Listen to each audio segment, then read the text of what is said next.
One thing of the old Middle East, which we don't have to miss, is the fact, and we forget about it, that the nation state has proven very resilient. We are speaking about specific situation. Mr. Nemat gave nuances, and in any given situation, the special history, the special makeup of a state counts a lot. The mere fact that we can't make an overall prognostic or even an overall explanation of what happens. Nevertheless, there's one common denominator, apart, of course, of the fact that Tunisia and then Egypt serve as role model.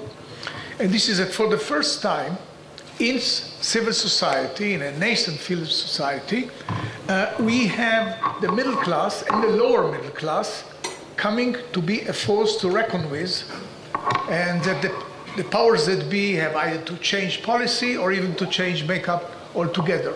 But pay attention, there's something of the old Middle East even there. And this is in the fact, it's not sufficiently mentioned, that the rural part of those countries do not play a role at all.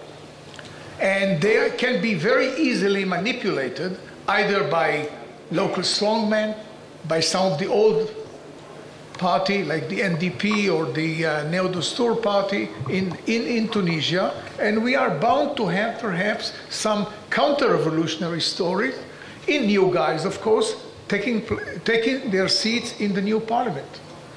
This is a distinct possibility. Nobody has a clue to it because nobody has studied it, or if there are intelligence services, obviously they wouldn't tell us what their conclusions are.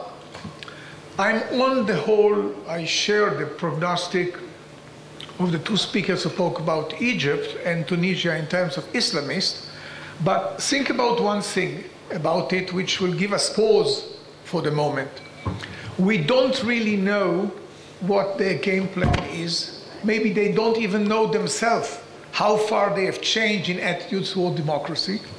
Everybody else distrusts them.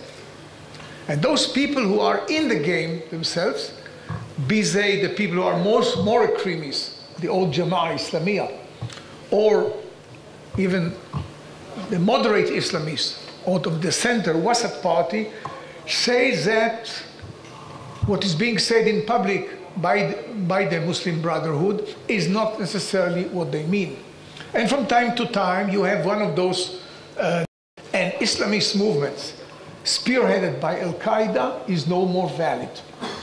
Al-Qaeda today has lost the major argument which it had, that you can change regimes from the inside only by force.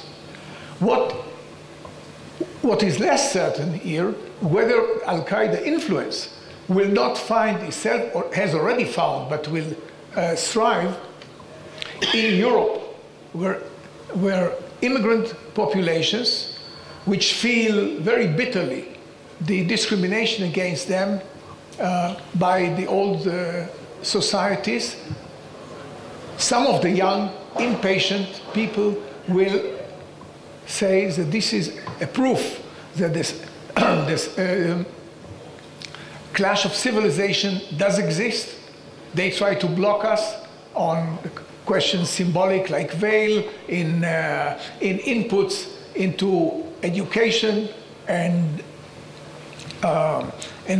housing for those poor suburbs where we immigrants live, and they may bide their time. They can still find themselves those arenas for a curve, and maybe come back later if there's a crisis of the revolution, of the revolutionary regime, or the so-called revolutionary regime. And last but not least, I think it's above all a challenge here in Israel to people who think about the future.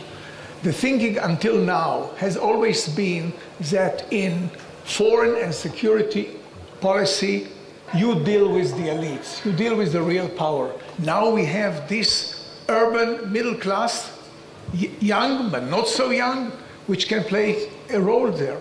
For the moment, obviously, they are much taken in by domestic problems.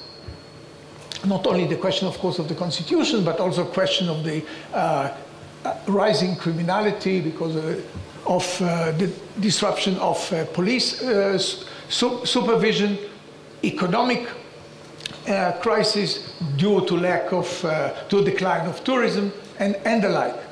But if the question of intra-Arab policy, namely the Palestinian question, will come to a head, then it's not very clear what those people who fought for the revolution will do, how much the army will be able to control them, and it makes us rethink and perhaps look once again at this new internal map of the Arab world. Thank you.